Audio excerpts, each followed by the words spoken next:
सभी को नमस्ते, मेरा नाम है रोहित चैनल। हम कैपेडोकिया के पास डेरेनकुयू टर्की में हैं। हमारे पैरों के नीचे दुनिया की सबसे बड़ी अंडरग्राउंड सिटी है, जिसका जिक्र हिस्ट्री में भी किया गया है। आइए इसे एक्सप्लोर करें।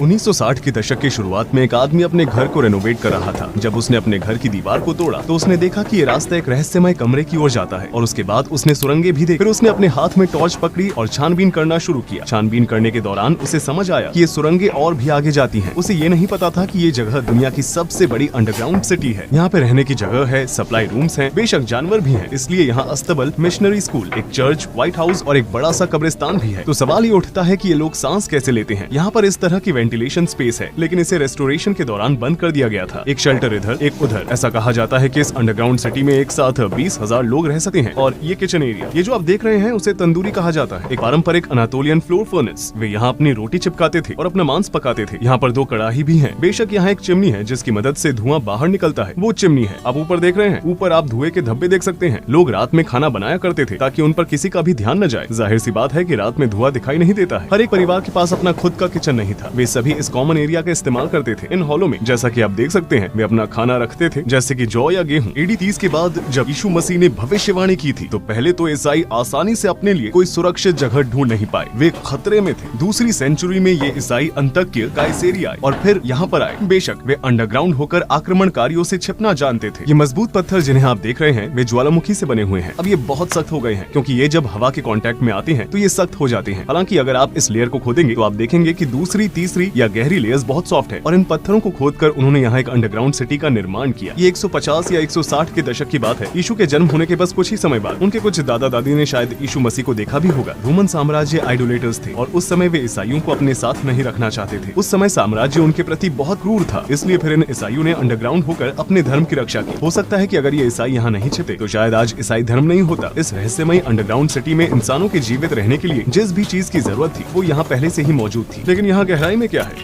ये बहुत बड़ा है।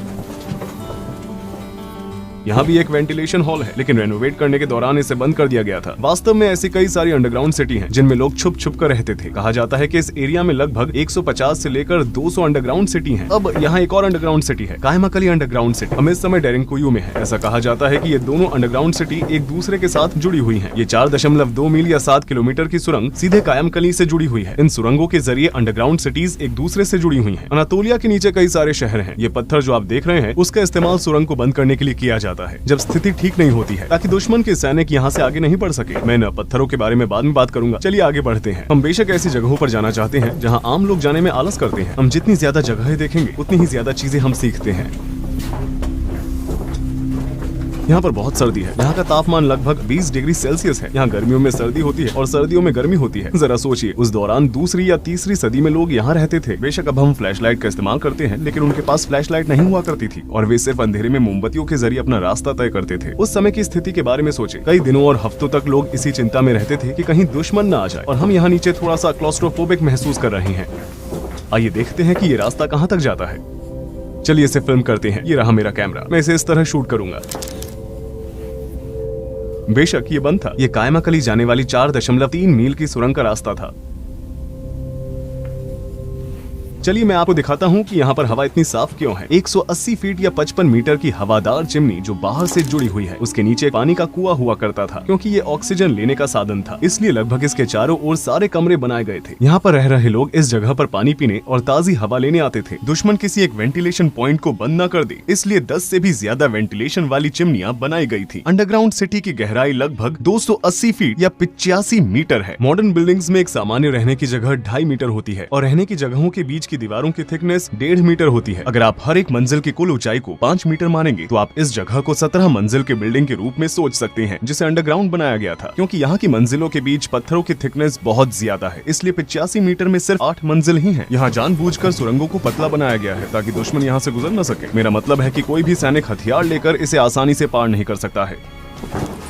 यहाँ पर एक स्लाइडिंग डोर है। इसे रेनोवेशन के दौरान ठीक किया गया था। अगर दुश्मन आता है तो ये टाइल सीधे 4थी मंजिल पर चली जाएगी। ये स्लाइडिंग डोर दुश्मन को नीचे जाने से रोकने में मदद करेगा। ये 660 पाउंड या 300 किलो का दरवाजा है और इसमें यहाँ पर एक छेद है।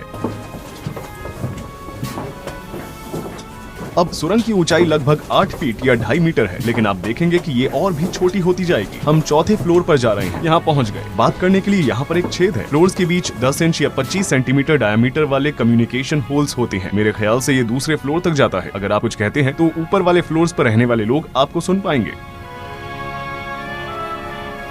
अब हम एक लंबी सुरंग से गुजरेंगे जो 7वीं मंजिल तक जाती है, या दूसरे शब्दों में -7। हमें ध्यान से चलना होगा ताकि हम फिसले नहीं। आप यहाँ छोटे छोटे कमरे देख सकते हैं। यहाँ एक और स्लाइडिंग डोर है। चलिए मैं आपको कुछ दिखाता हूँ। यहाँ पर एक छोटा सा कमरा है। वे इस भारी दरवाजे को पीछे से धक्का देते थे और चौथे फ्लोर से 7वें फ्लोर तक किसी को भी जाने से रोकने के लिए सुरंग को बंद कर देते थे। यहाँ पर सुरंगों का जाल भी बिछाया गया है। जब दुश्मन के सैनिक प्रवेश करेंगे तो वे इन सुरंगों से गुजरेंगे, लेकिन ये सुरंगें उन्हें कहीं पर भी लेकर नहीं जाएंगी और यहाँ सैनिकों की जान भी चली जाती थी। जब वे यहाँ पर आते तो वे पीछे से स्लाइडिंग डोर को बंद कर देते थे, ठीक उसकी तरह, और सैनिकों को खत्म कर देते थे। यहाँ तक कि आज की तारीख में भी एक आम सबवे बनाने में 4 से 5 साल का समय लगता है। 1800 साल पहले जब मॉडर्न टूल्स और मशीनें उपलब्ध नहीं थी और बिजली भी नहीं थी, तो इस जगह को कैसे बनाया गया था? सिर्फ खुदाई करने के लिए ही इसमें हजारों मजदूरों की जरूरत पड़ेगी। अंडरग्राउंड से ली गई रेत और पत्थरों का कुल वजन लगभग 5 मिलियन टन से भी अधिक हो सकता है। अब हम 7वीं मंजिल पर हैं। यहाँ पर एक चर्च बनी हुई है। जैसा कि आप देख सकते हैं कि यहाँ पर क्रॉस लगे हुए हैं। इसके अलावा इस जगह को भी क्रॉस शेप में बनाया गया है। यहाँ पर क्रॉस का बड़ा हिस्सा है और छोटा हिस्सा भी है। वे सिर्फ यहाँ पर प्रार्थना ही नहीं करते थे, बल्कि सीक्रेट मीटिंग्स भी करते थे। उन लोगों के बारे में सोचें, वे बाहर जाने से डरते थे और अंदर रहकर कैंडल के जरिए प्रार्थना करते थे। ईसाई यहाँ पर कई दिनों तक बिना उजाले के रहे। वे एक दूसरे के इतने करीब थे कि उन्होंने यहाँ बिना किसी और को देखे कई दिन गुजारे। इस फ्लोर पर एक कब्र कमरा भी है। ये सुरंग जो आप देख रहे हैं वो सीधे कब्रिस्तान की ओर जाती है। यहाँ शायद इस जगह का सबसे महत्वपूर्ण हिस्सा है। सदियों पहले यहाँ लाशें पड़ी रहती थी। लाशों को यहाँ से ले जाने के बारे में सोचें। कल्पना कीजिए कि आप उस समय पर यहाँ थे। सोचे कि आपने अपने परिवार के किसी सदस्य को खो दिया है और अब आप उसके शव को यहाँ से लेकर जा रहे हैं। ये काफी पतली सुरंग है। यहाँ जो लोग स्वाभाविक रूप से मरते थे उन्हें यहाँ पर दफनाया जाता था ताकि शव जल्द से जल्द डिकम्पोज हो जाए और कोई भी बदबू न आए। वे उन्हें केमिकल्स के साथ दफनाते थे ताकि वो डिसॉल्व हो जाए। जाहिर है कि वे लाशों को नहीं जला सकते थे क्योंकि धुएं के बाहर निकलने के लिए कोई भी जगह नहीं है।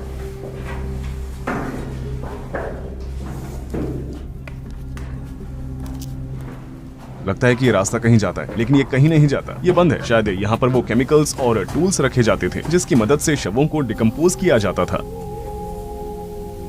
यहाँ पर एक पानी का कुआं है, लेकिन ये ऐसा कुआं है जो ऊपर से जुड़ा हुआ नहीं है। अगर दुश्मन के सैनिकों को पानी का कुआं मिल जाए तो वे क्या करेंगे? आपने ऊपर बड़ी वेंटिलेशन चिमनी देखी होगी। वे वहाँ से जहर फेंक सकते हैं और सारा पानी बर्बाद कर सकते हैं, क्योंकि ये सरफेस कनेक्शन के बिना वाला एक पानी का कुआं था, इसलिए इसमें से पानी पीना सुरक्षित था। अब हम आखिरी सुरंग में हैं, जो 8वीं मंजिल तक जाती है। बेशक ये जगह का आखिरी हिस्सा है जो हमारे लिए खुला है। इसमें ऊपर एक वेंटिलेशन चिमनी थी, 180 फीट 55 मीटर लंबी। जैसा कि मैंने बताया था, इसकी गहराई इतनी है। आप यहाँ पर कचरा भी देख सकते हैं। अब चलिए उन कमरों में चलते हैं जहाँ लोग रहते थे। आप देख सकते हैं कि यहाँ पर कितने सारे कमरे हैं। मेरा बैग सुरंग के ऊपरी हिस्से से टच हो रहा है। मैं इसे यहीं छोड़ दूंगा। हमें यहाँ पर थोड़ी सावधानी बरतनी चाहिए। इस वीडियो में मैं जो आपको जानकारी दे रहा हूँ वो जेनोफोन की एनाबेसिस किताब पर आधारित है। आइए आगे बढ़ते हैं और देखते हैं कि लोग कहाँ रहते थे। जो टूरिस्ट यहाँ पर आते हैं वो आमतौर पर इस जगह पर नहीं आते, क्योंकि यहाँ पर चढ़ना थोड़ा मुश्किल है और फर्श फिसलन भरा है। यहाँ पर छोटे छोटे कमरे हैं। यहाँ पर एक परिवार रहा करता था। जरा उनके बारे में सोचें। वे यहाँ पर रहकर बाहर मौजूद दुश्मन से डरते थे। यहाँ पर भी एक परिवार रहता था।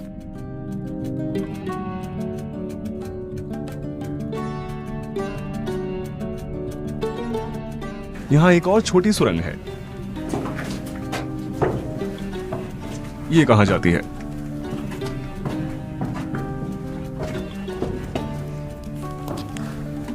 यहाँ से गुजरते समय मेरी पीठ पर थोड़ी सी चोट लग गई। चलिए एकदम आखिरी तक जाते हैं।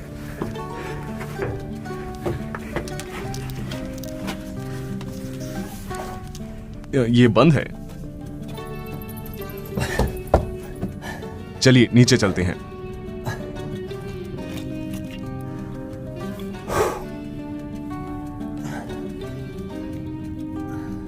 सबसे गहरी अंडरग्राउंड सिटी होने की वजह से यहाँ पर पूरी दुनिया की नजर रहती है। दुनिया भर के आर्कियोलॉजिस्ट यहाँ रिसर्च करने आते हैं। यहाँ पर एक बड़ा दरवाजा है। ये छेद जो आप देख रहे हैं ये इसलिए है ताकि जान सके कि दरवाजे के पीछे कौन है, या फिर इसका इस्तेमाल तीर चलाने या भाला फेंकने के लिए किया जाता था। हम इस वक्त खलिहान यानी बान में हैं। यहाँ जानवर हुआ करते थे। ये छोटे छोटे छेद हैं जहाँ जानवरों को बांधा जाता था। वे यहाँ अपने जानवरों को बांधा करते थे। ये वो जगह है जहाँ जानवर पानी पीते थे या खाना खाते थे, और यहाँ पर गर्द भी है।